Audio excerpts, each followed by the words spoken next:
Welcome back to Bible study as we continue in the book of Genesis. We are moving into the story of Jacob. Of course, Isaac and Rebekah are still very much a part of the story, as well as Esau. But let's go ahead and begin with our prayer. Loving God, by tender words and covenant promises, you have joined us to yourself forever, and you invite us to respond to your love with faithfulness. By your Spirit, may we live with you and with one another in justice, mercy, and joy. Through Jesus Christ, our Savior and Lord. Amen. As we finished up last week, we were at the point where Sarah had died, and at that point, Abraham commissions his servant to go back to the old homeland to find a wife for Isaac. And the servant does so and returns with Rebekah.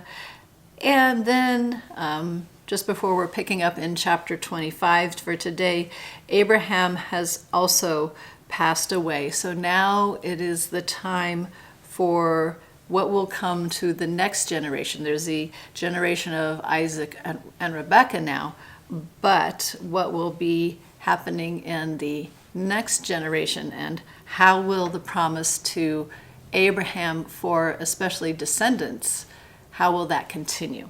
So we'll pick up in Genesis chapter 25 and verses 19 through 34.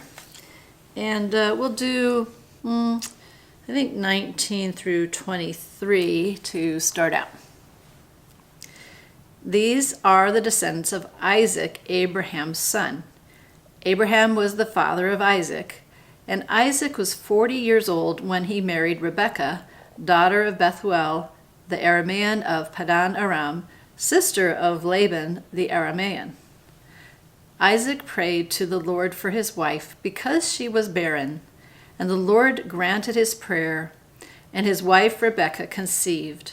The children struggled together within her, and she said, "If this is to be this way, why do I live?"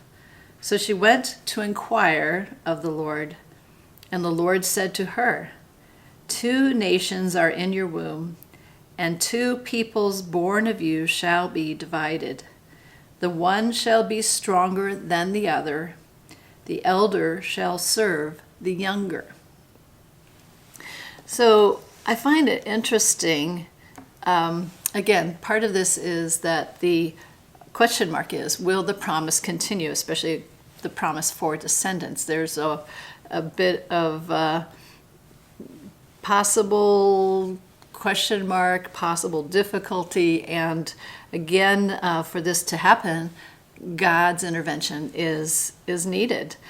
I find it interesting, though, that the wording of this is that Isaac prayed for his wife.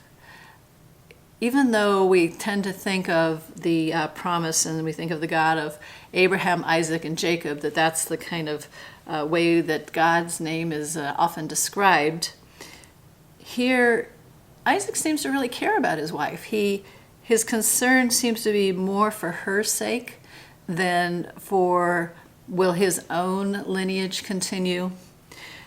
And also, though, for a woman in the biblical days, and even, of course, to this day, being barren, not being able to have a child, can be such a huge burden. And I think back in this day, even more so, it was so highly expected that this was perhaps the most important part of a wife in relationship with her husband, was to produce children for that next generation. Well, God answers his prayer, and Rebekah conceives not only a child, but more than one. Now, we know how the story goes. We know that there will be twins, but at this moment it just says the children struggled within her. Sometimes women have difficult pregnancies, but it seems like she's aware that there's more to it than that. And so she herself now turns to God, prays to God, and God answers her, but not in the more straightforward way that the prayer that Isaac had was answered, a prayer for her to have children, and she does, and she is.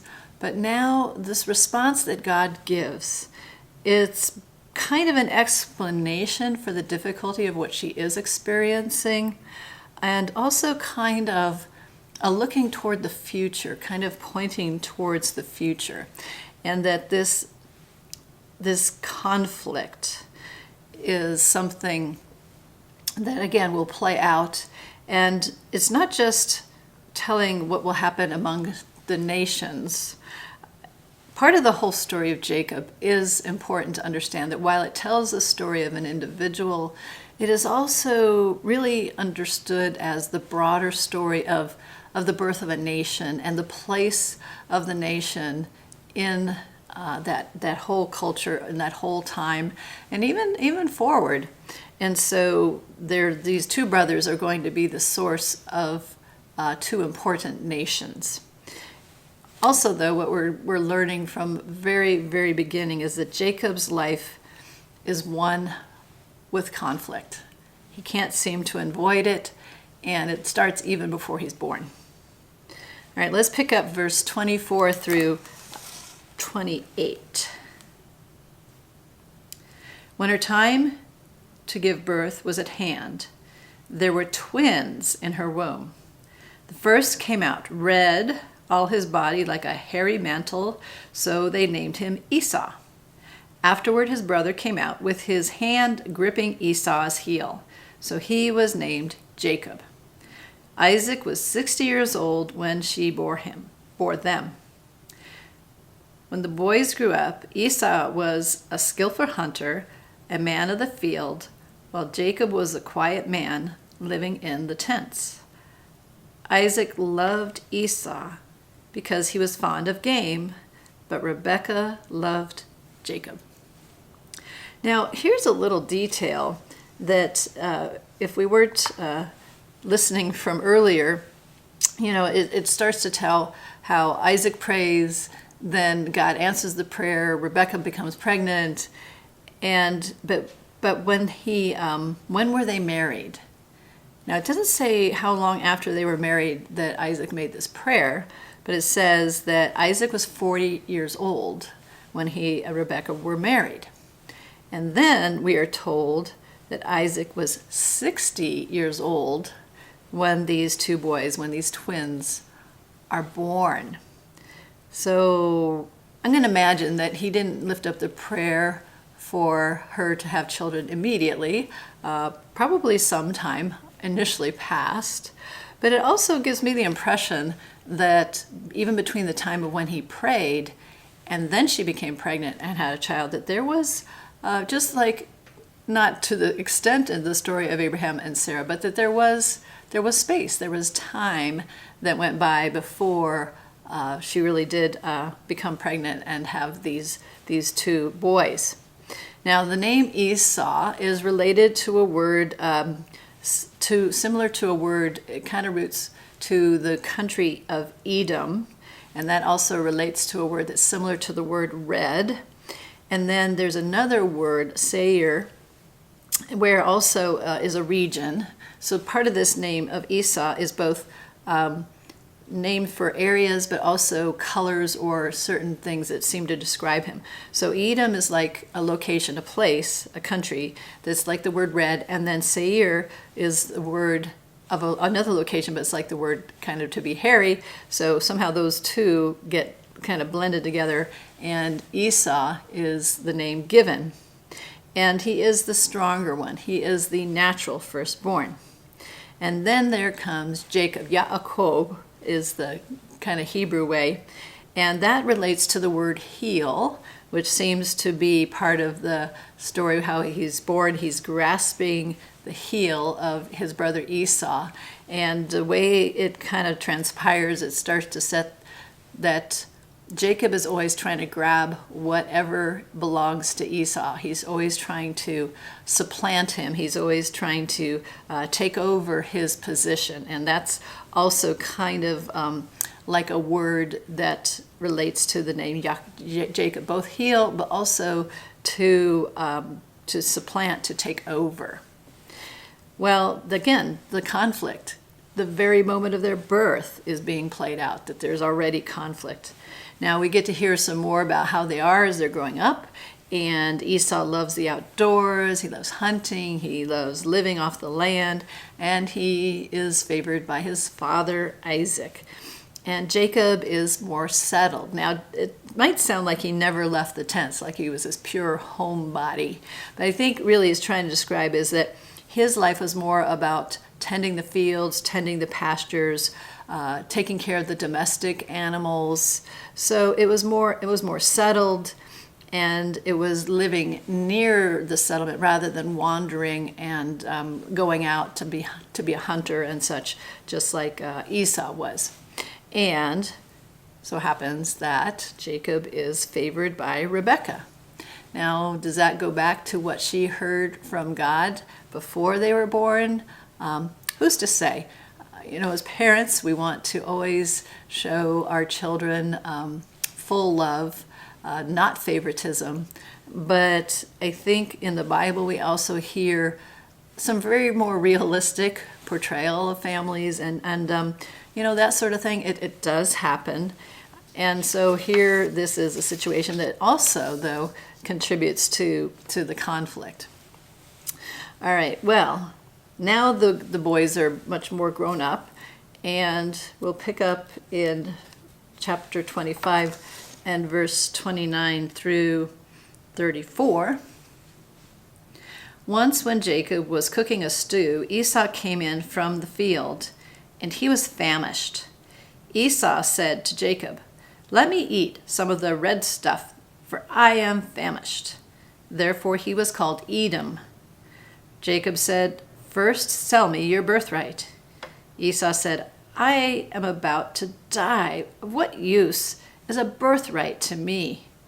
Jacob said, "Swear to me first." So he swore to him and sold his birthright to Jacob. Then Jacob gave Esau bread and lentil stew, and he ate and drank and rose and went his way. Thus Esau despised his birthright. Well, here, obviously, Jacob is a schemer, and apparently maybe a pretty good cook at the same time. Now, their structure of society depended very heavily on the rights of inheritance. And there's even a phrase that goes back to these ancient times and has been around for millennia, and it's the law of primogeniture, which means that the eldest would always receive the greatest portion, much more than half of whatever the property, whatever could be inherited. And when you think about that, that makes sense, because if they kept dividing everything equally from one generation to the next, pretty soon nobody would have much. Everybody would have just like this little slice. So it was about actually for the good of the whole family line to keep more property going to one person than to the next one person to the next one person. Well, Jacob looks ahead. Jacob thinks ahead. And we have the sense that Esau is very one who lives just fully in the present. He really doesn't think about the future or value the promise even that has been given to him, the right that he has to this inheritance. All he can think of is, I'm hungry now, which I can sympathize with. I know that there's times when I really want to eat so badly. My brain is not thinking very clearly, and I just want food. So I do have some sympathy for Esau. But Jacob, while he isn't straightforward, he also is showing that this is something valuable and that he does respect that. Whereas Esau is where it shows and it acknowledges that he doesn't really care. And is it right for someone to have that great blessing if that person doesn't really truly care about it? So neither of them actually comes off as being really all good or all bad in this, but this is pushing the story forward. All right, well, we're going to jump over to chapter 27 now. And this is really focusing again on mainly the Jacob portion of this story. We'll pick up verse 1 through 4, and this is of when Isaac is much older and it's time to give a very special blessing, kind of almost a deathbed blessing or an end-of-life blessing.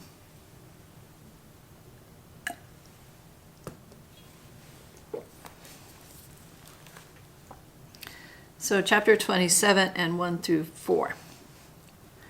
When Isaac was old and his eyes were dim so that he could not see, he called his elder son Esau and said to him, "My son." And he answered, "Here I am."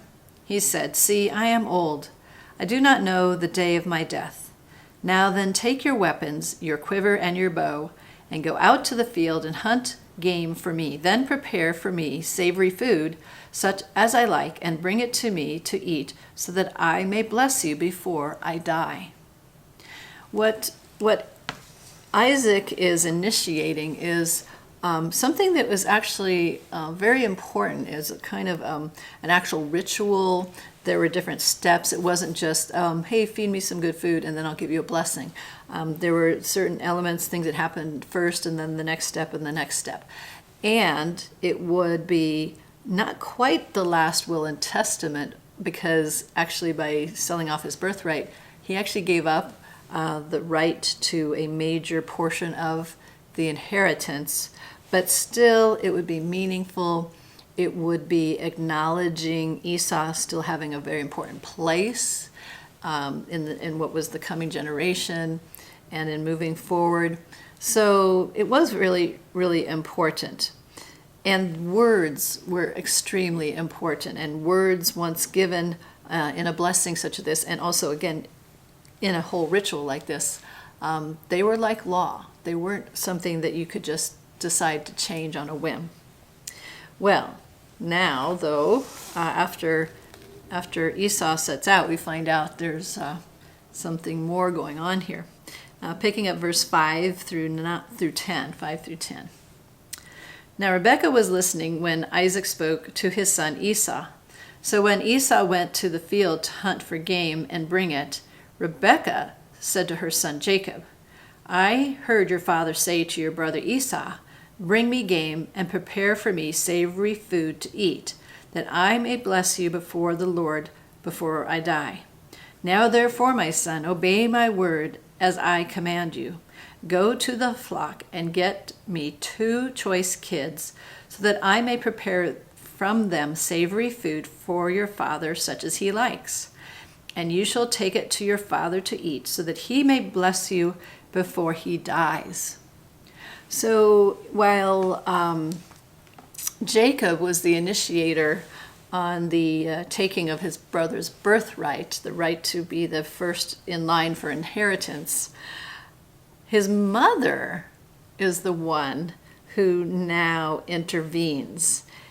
Is it, again, because of the oracle that she heard before Esau and Jacob were even born? She may believe that she is justified, or maybe it's simply, as was described earlier, that Jacob is her favorite. And so she's just trying to promote the best thing for her favorite son. At any rate, she really takes charge. She has quite a plan. I get the sense that she is a very good planner and she's very strategic. And so she instructs Jacob, need to do this, need to do this. And then you will come in place, you will take the place of your brother and receive the blessing that Isaac was going to give to Esau. Wow, that's quite a bit of deception going on there. Also, how does Jacob respond? We'll see from verse 11 through 17. But Jacob said to his mother Rebekah, "Look, my brother Esau is a hairy man, and I am a man of smooth skin. Perhaps my father will feel me, and I shall seem to be mocking him and bring a curse on myself and not a blessing." His mother said to him, "Let your curse be on me, my son. Only obey my word and go get them for me." So he went and got them and brought them to his mother, and his mother prepared savory food such as his father loved. Then Rebekah took the best garments of her elder son Esau, which were with her in the house, and put them on her younger son Jacob. And she put the skins of the kids on his hands and the smooth part of his neck. Then she handed the savory food and the bread that she had prepared to her son Jacob. All right, so this part of this always amazes me, kind of. She is setting in motion a really strong plan to deceive her husband Isaac and also push her older son out of the way for the blessing that Isaac is preparing to give to Esau. Now Jacob hears this plan, and his response is not, "Oh, mother, how could I ever deceive father in this way? Oh, mother, how could I ever betray Esau in this way?" He doesn't say that at all. Instead, he's like, "Well, I'm not sure this is going to work, and I don't want to get caught, and I don't want to be cursed instead of blessed." He's not against it. He's afraid of getting caught. That's his only concern. Well, she explains, or even actually intervenes and says, "Well, if it doesn't work, then the curse come on me." And so Jacob listens, he obeys, he does everything that she said. She gets everything ready, and she even helps disguise him to be more like his brother Esau.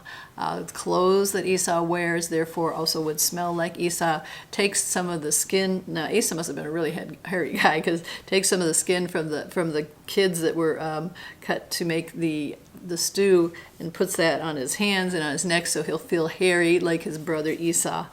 And then she says, "Here's the food. Go see your father." Wow. Jacob may be clever, and we'll see that also as we continue further into the story of Jacob, but he would never have pulled this off without his mother being involved. All right, again, family dynamics, interesting things, aren't they? Picking up verse 18 through 24. So he went in to his father and said, "My father," and he said, "Here I am. Who are you, my son?" Jacob said to his father, "I am Esau, your firstborn. I have done as you told me. Now sit up and eat my game, so that you may bless me." But Isaac said to his son, "How is it that you have found it so quickly, my son?" He answered, "Because the Lord your God granted me success." Then Isaac said to Jacob, "Come near that I may feel you, my son, to know whether you are really my son Esau or not." So Jacob went up to his father Isaac, who felt him and said, "The voice is Jacob's voice, but the hands are the hands of Esau." He did not recognize him because his hands were hairy like his brother Esau's hands. So he blessed him. He said, "Are you really my son Esau?" He answered, "I am." Then he said, "Bring it to me that I may eat of my son's game and bless you." Oh, I'm going to stop after he said, "I am." So at this point, it is up to Jacob to carry this through. His mother's done everything she can to make this possible, but he has to pull it off. And he lies to his father outright 2 times. The first time when Isaac asks, "Who are you?" And he says outright, "I am Esau." And then again, he, after kind of getting him closer, touching him, he asks again, "Are you really Esau?" And Jacob says, "I am." Now, sometimes it comes off as though Isaac is just not really paying attention, that he's almost too much out of it. His eyesight, we know, was very poor. That's part of the situation. But he is using as many of his other senses as possible to check this out. It seems like he has a question about who is this? Is this really Esau? And so he's using sound and touch and then eventually taste and smell. The sound seems to be the thing that triggers the question mark most. So he continues to check out about the identity of which son this is. So now, after the second time, Jacob lies and says, "Yes, I am Esau," picking up verse 25 through 29.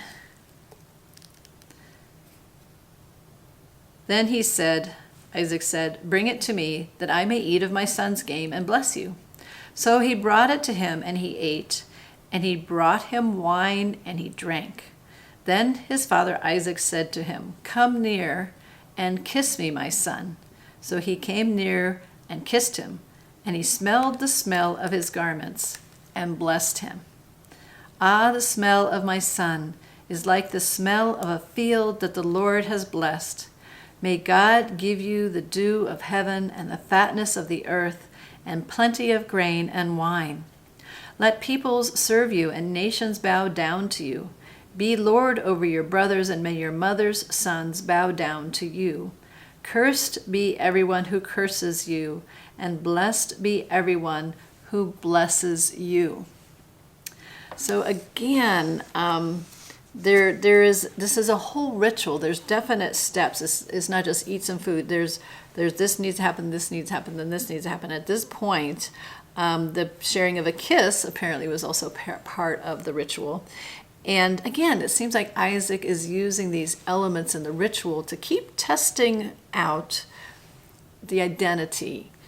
And when he smells, because remember, Rebekah gave Jacob Esau's clothes to wear, he smells like Esau. And it's kind of interesting because I know I've seen and read that smell is apparently of our senses the one that is most strongly associated with memory. And so the fact that he smells like Esau seems to override the other questions that Isaac may have been having, and it satisfies him, and so he proceeds to give a blessing. And smell comes into that blessing too, the smell of God's good earth. Thinking of a beautiful day when you walk outside and it's rained, and how fresh things are. And so it's a picture of fruitfulness and abundance of the earth, that God will bring that blessing. And also for dominion, which is not domination over others, because here being in leadership, being over others, was for the sake of, again, back to the promise given to Abraham, and in you shall all the families of the earth be blessed. So being in charge was also to use that blessing to bring blessings to others. Well, now, though, Esau was out hunting in the midst of all of this. Finally, he returns, and we hear about what happens then. In verse 30 through 35, as soon as Isaac had finished blessing Jacob, when Jacob had scarcely gone out from the presence of his father Isaac, his brother Esau came in from his hunting. He also prepared savory food and brought it to his father. And he said to his father, "Let my father sit up and eat his son's game, so that you may bless me." His father Isaac said to him, "Who are you?"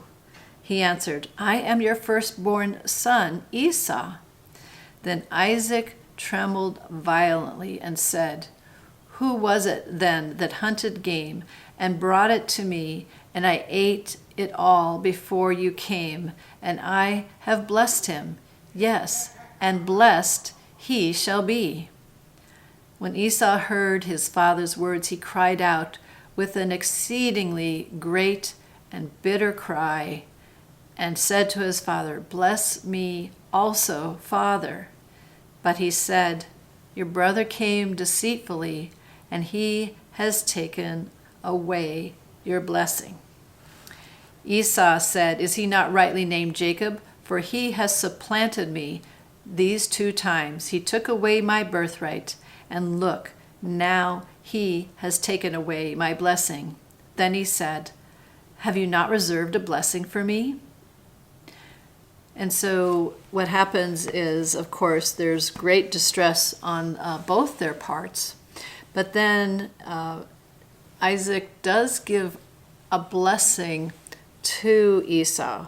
And while it cannot be anywhere near as generous as the one that was proclaimed to Jacob thinking it was Esau, it does seem that there is an element there that is putting some limitations. One of the things that it says when he does give a blessing to Esau is, By your sword shall you live, and you shall serve your brother, but when you break loose, you shall break his yoke from your neck. And again, keep in mind that in this whole saga about Jacob, it's also about the birth of a nation, and that would be ultimately known as the nation of Israel. But also Edom, which is related to Esau, was another very important country right where Israel was. And so it seems to indicate that Edom will not always be under Israel, that it will have its own independence. And then in the personal story, it is also saying you will not always be subservient or underneath your brother as his control. You will have your own freedom. So again, it's not the extensive or very generous blessing, but it's still a blessing, and that's important to know, is Esau does still get a blessing. Well, naturally after this, Esau is furious, and he is ready to kill his brother. So Rebekah goes to Jacob and says, Your brother wants to kill you. You need to go back to the old homeland, back to Haran, back to where Rebekah was born and raised, and where Abraham also used to live before, and go to my brother. And she's hoping that this is just for a little while to kind of ease over this big tension between Esau and Jacob. And understandably, Esau was very, very, very angry. Then she tells her husband Isaac, Hey, Esau married some of these Canaanite women, local women. I'm just not happy about that. Let's send Jacob back to Haran, back to the homeland, that he might find a wife there. So that's the way she presents it to Isaac. And he agrees.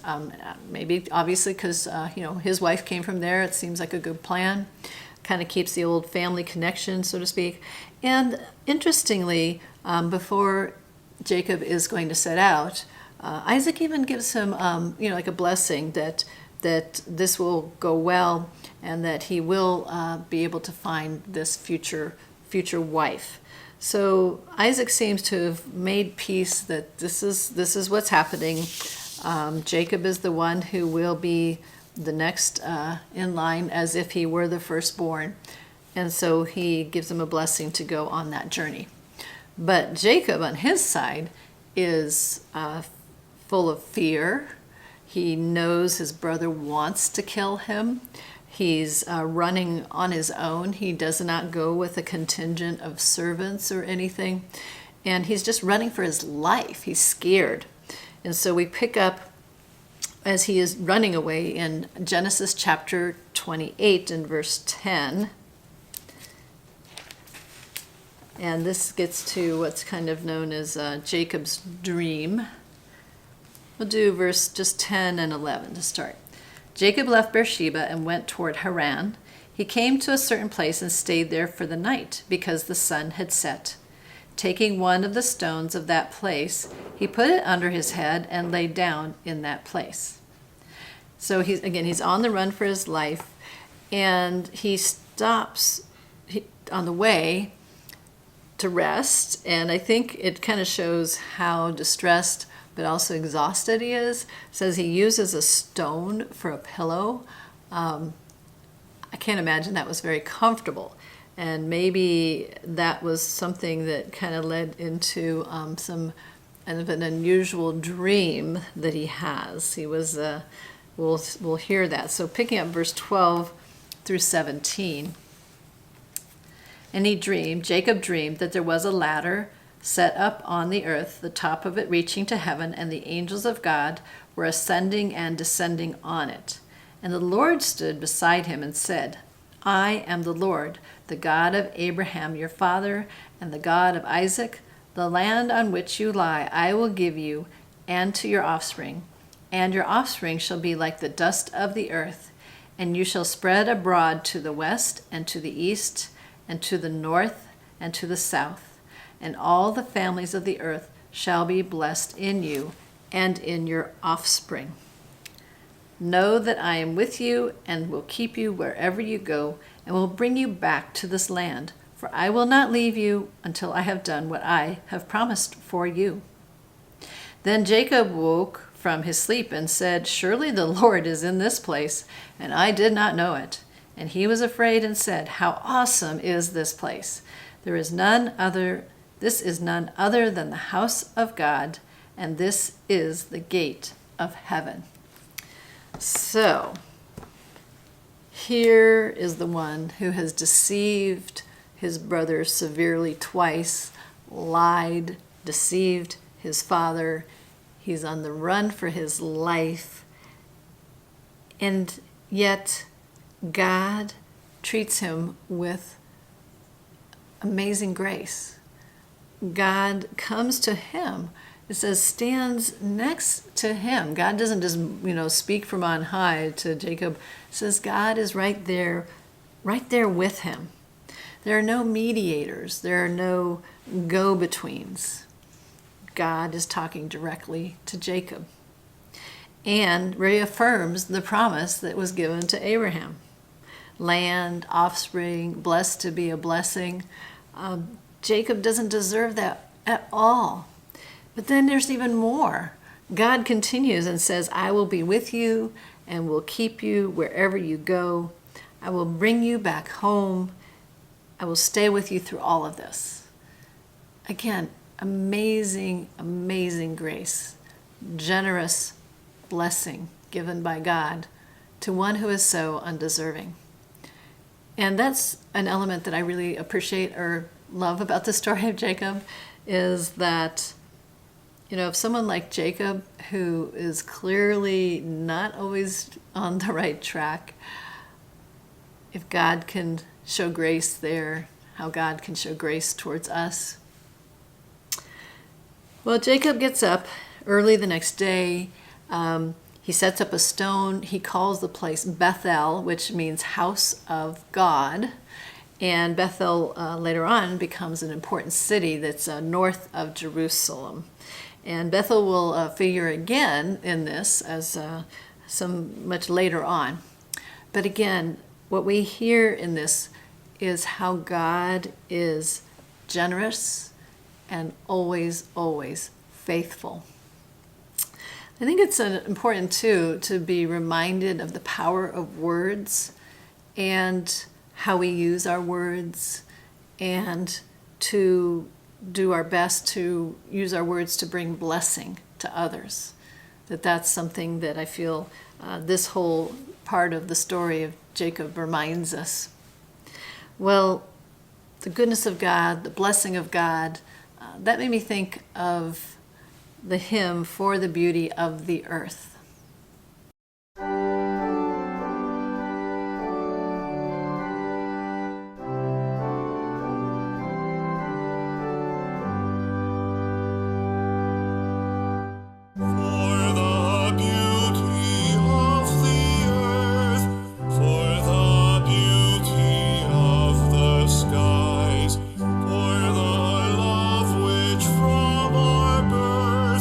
Over and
join together in our Lord's Prayer.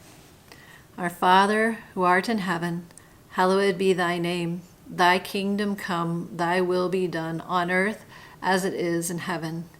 Give us this day our daily bread, and forgive us our trespasses, as we forgive those who trespass against us. And lead us not into temptation, but deliver us from evil. For thine is the kingdom, and the power, and the glory, forever and ever. Amen. And may you have a very blessed week.